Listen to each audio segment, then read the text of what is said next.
नमस्कार, मैं अभिषेक कुमार आप सभी का स्वागत करता हूं फोकस स्टडी विद अभी में। फाइनली ज्योग्राफी में जो आप सभी का काफ़ी ज़्यादा डिमांड था और हिस्ट्री में भी आप लोगों का डिमांड है, तो वन लाइनर का सीरीज मैं भूगोल की अभी विश्व भूगोल में स्टार्ट किया हूं।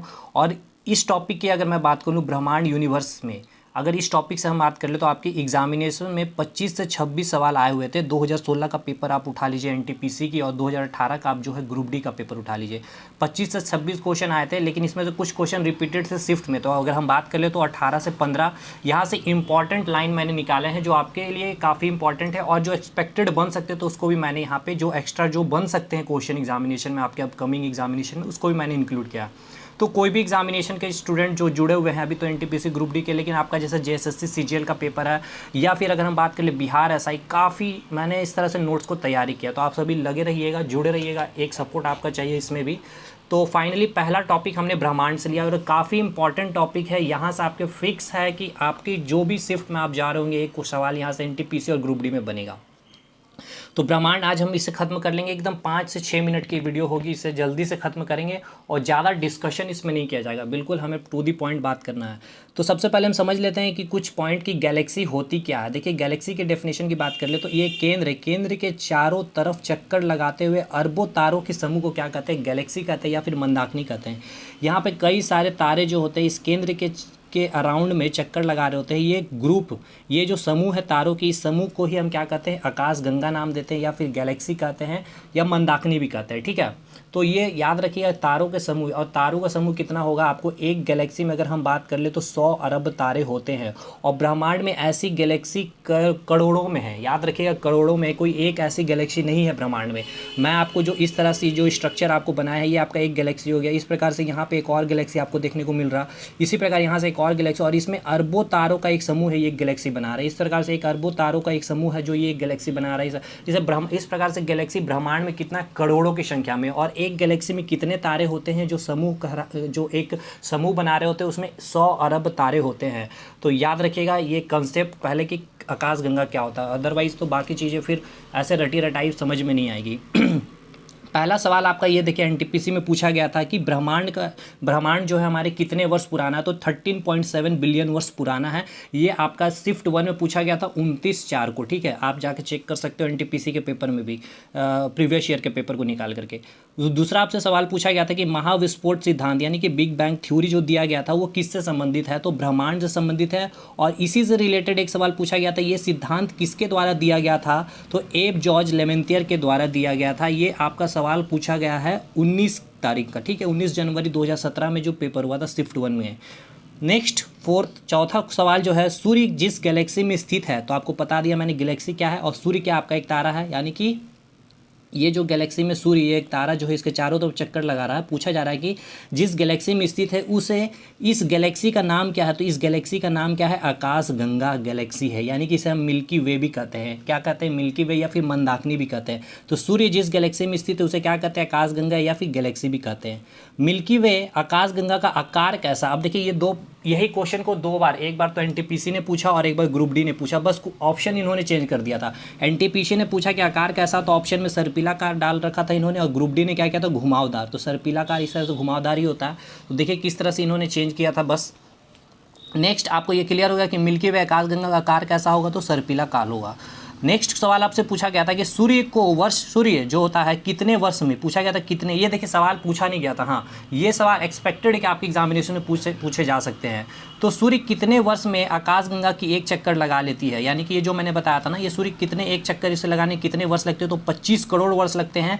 और पूछा क्या गया था, ये ब्रह्मांड वर्ष किसे कहते हैं, तो याद रखिएगा सूर्य एक गैलेक्सी की जब पूरी चक्कर लगाते हैं उसे ही हम ब्रह्मांड वर्ष कहते हैं।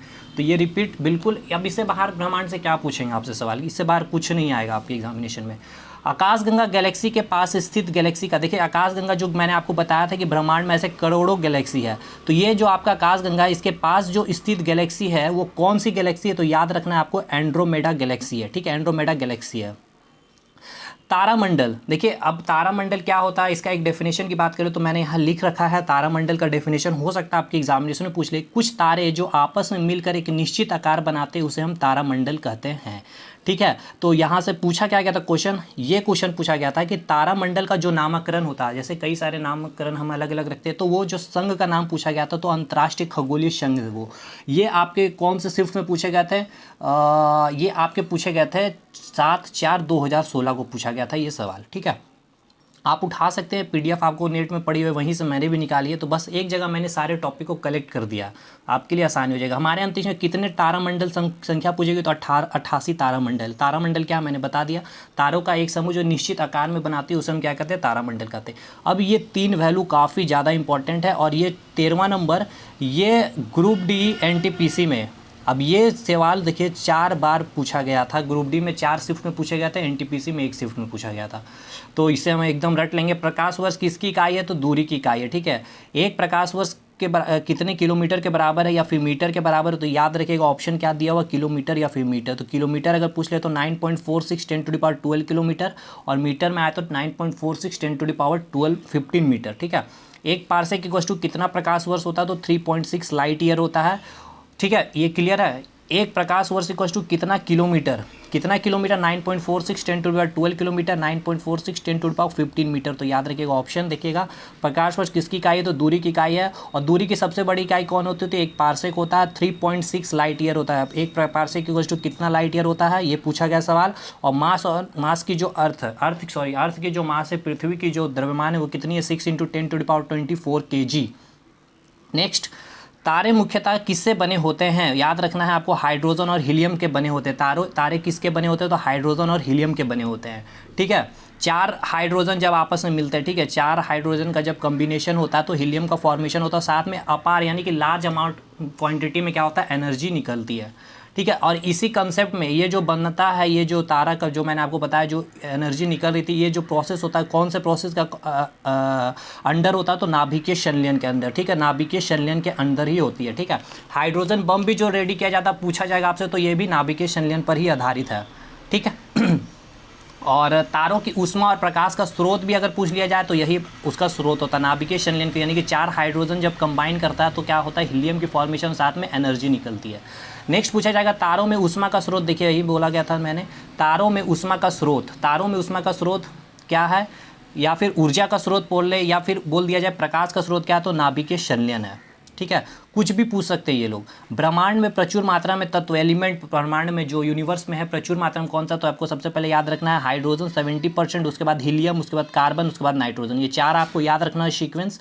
नेक्स्ट 17 नंबर, सूर्य के बाद सबसे चमकीला तारा कौन सा है, तो साइरस है, या फिर डॉग स्टार भी से आपको कह सकते हैं। 18, सूर्य का सबसे नज़दीक तारा पूछ लिया जाए तो कौन सी है, तो प्रॉक्सिमा सेंचुरी है। सूर्य का सबसे नज़दीक तारा, जो मैंने एक गैलेक्सी आपका बनाया था आकाशगंगा, इसमें जो सूर्य है ये भी क्या है, सूर्य एक तारा, और इसके जो सबसे नज़दीक का तारा उसका नाम क्या है, प्रॉक्सिमा सेंचुरी है। अब ये सवाल 19 नंबर का सवाल पूछा गया था, बड़ा ही कॉम्प्लिकेटेड सवाल, अजीबोगरीब सवाल, ये आपको रटना होगा। नेब्यूला निहारिका अंतरताकीय बादल को कहते हैं, पूछा गया था ये क्या है, नेब्यूला तो एक अंतरताकीय बादल को कहते हैं जिसमें धूल, हाइड्रोजन गैस, हीलियम गैस और आयनीकृत प्लाज्मा गैस उपस्थित होते हैं। कौन सी गैस उपस्थित होते हैं नेब्यूला बादल में, ये कैसी बादल है, तो अंतरताकीय बादल है। नेक्स्ट, सुपरनोवा क्या है, तो एक मृत प्राय तारा है, ये भी क्वेश्चन पूछा गया है, सुपरनोवा क्या है, तो एक मृत प्राय तारा है। तारों का रंग, ये पूछा गया सवाल आपका, बहुत वेरी इंपॉर्टेंट, ये कई बार पेट क्वेश्चन है ये ब्रह्मांड का।